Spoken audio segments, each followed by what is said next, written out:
Hey guys, this is a video I was hoping not to have to make just yet or too soon, but it's very clear from a few of my videos recently that my symptoms are becoming more and more apparent and people are noticing.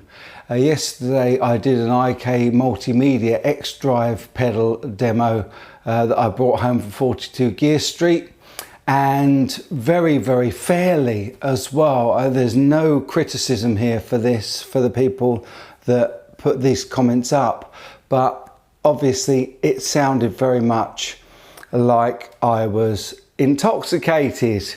So for a few months now, those of you on my live stream have known that there has been an issue, and I want to go into that issue today so that you know exactly what is going on, what I'm facing. I also just want to add that I actually haven't had a drink since Saturday the 17th of April this year, for a very good reason. So I'm going to tell you the story, and I hope that you guys understand. Again, please do not think that this is in any way a slight against the people who put those comments, because they were valid comments. I've listened back to the video, and the last thing I want is for IK Multimedia to think that I was drunk when doing that video. A few months ago, just around Christmas time, maybe just before, my wife noticed that I had been slurring my speech. And I put it down initially to the fact that I was drinking way too much during lockdown. But I stopped and the speech issue didn't go away. And so I made a doctor's appointment, and my doctor referred me to a neurologist. My parents then so kindly paid for me to go privately and see the neurologist to the royal family. He's an amazing guy, and I'm absolutely delighted to be under him. I went to see him, and he then sent me for various tests.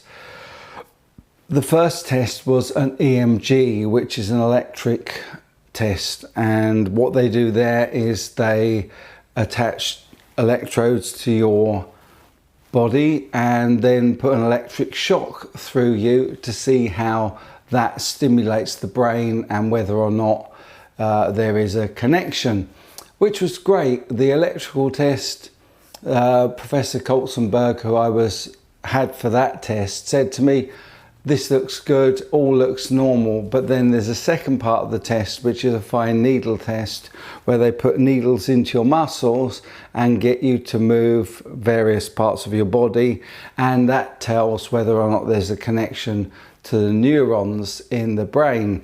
And unfortunately, during that test, we found two muscles in my right arm and a muscle in my right leg that were not effectively communicating with my brain.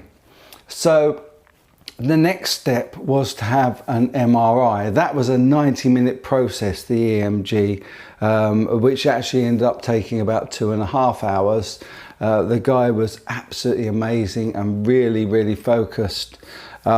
And then I had another 90-minute MRI exam to see if I had any compressed discs or any problems with my neck, my brain. I had a full brain scan and back and neck scan, and there were no issues. Now, this led my neurologist to tell me that the likelihood, well, it was an absolute certainty that I have an upper motor neuron disorder. Also, I have found over the weeks, I've probably mentioned it a lot, that my index finger on my right hand does not work properly and has got very weak. So I do a lot of stuff, including crossing my fingers, with my left hand.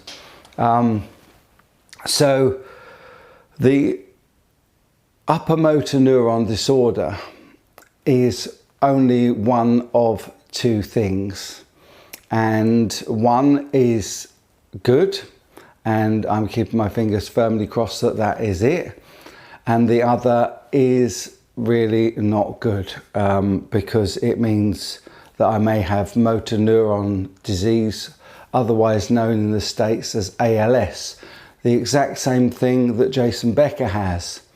And let's be honest, there are a lot of things I'd like to have that Jason Becker had, but not this. It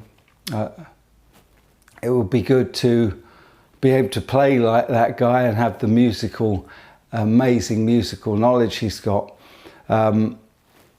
He's the longest surviving ALS victim in the world at the moment, and most victims succumb within 12 to 24 months. So the other option, which is what I really hope that I've got, and what I believe the symptoms show, is a non-compressive radiculopathy. Now, a compressive radiculopathy is where the bones in the back have pinched a nerve and caused them to be damaged or fire off wrong or not connect to the brain. A non-compressive is not physical, it's not a biophysical thing, it's a biochemical thing, which means that chemical changes in the body cause a similar response, and that could be what is causing my speech issue. The other option is part of the motor neuron family, and that's Bulba Palsy, which is probably the worst form of motor neuron disease you can get, because it affects your speech, but most importantly your swallowing and your breathing. And I have had a few issues obviously with my speech, and some very minor issues so far with swallowing very dry stuff. But again, that could be a sign of weakness from the non-compressive radiculopathy. But that will be the reason why my speech is going funny. As I said, I haven't had a drink since Saturday the 17th of April, and I've given up permanently. I didn't even have a drink on my 50th birthday. What's more, this is related as well, because I thought I was going to get a diagnosis in about 3 weeks. And I said to my wife, I'm not cutting my hair until I get a diagnosis. And then when I went, my specialist neurologist said to me, time is the great revealer. We have to wait 3 months. And if there's no worsening of symptoms or weakness, because usually it's a physical weakness thing. Now, I'm absolutely strong as an ox at the moment, and I haven't had any physical weakness other than my tongue and my jaw, which flops around when I do any exercise. So that's the reason for my speech. That's also the reason why I gave up drinking, and it's also the reason why I went on to a 0 sugar and 0 carbohydrate diet and managed to lose over 3 stone. I've gone from 19 stone 9, which I don't know in pounds, but there are 14 pounds in a stone, and I'm now down to 16.5.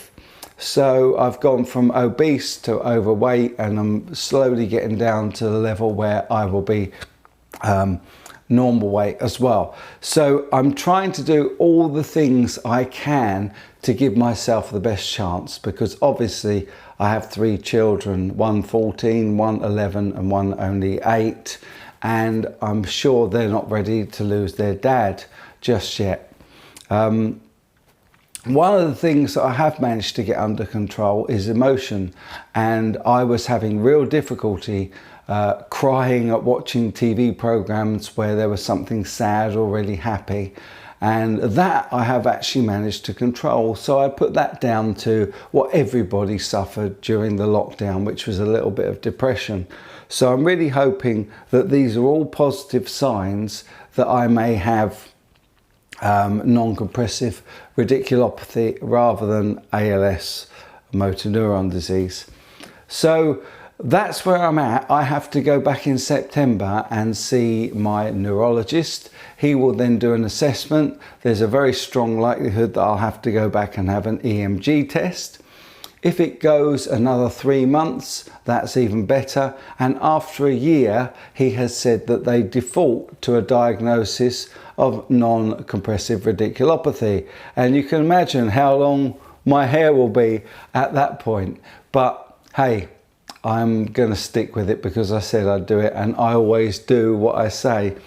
So I'm really, really sorry if some of my videos are sounding a little bit slurry. I'm pretty sure that some of the content coming out of 42 Gear Street is going to sound similar, and so I thought it best to put you guys on notice of what I'm facing and why it is that I sound like I'm slurring. I promise you I have not had a drink. It is a weakening of the tongue and the jaw, and I am struggling and have to focus very hard on straight speech.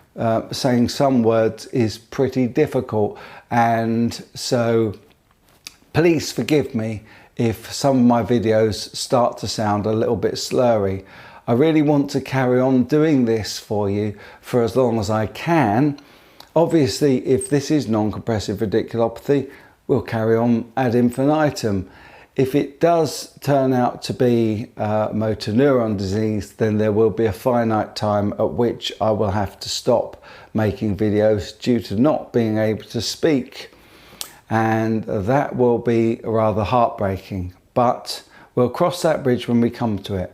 The most important thing that I'm trying to do for not only my family, but also for you guys out there as well, is stay really, really positive. A positive mental attitude can really focus down, and I believe can help cure any problem, any medical problem. So that's what I'm focusing on. I'm staying positive, I'm keeping positive, and I want to make sure that I believe that this is going to be non-compressive radiculopathy. So there it is, and as I say, it's a video I really didn't want to have to make just yet, but I think given the fact that it is now becoming fairly apparent, I thought I'd let you know. I really appreciate those who I've already let know and showing me a huge amount of support. I'm going to do everything I can to beat this, and let's hope that going forward that we do. Okay guys, as always, and even more so for this video, I wish that you are all doing really well.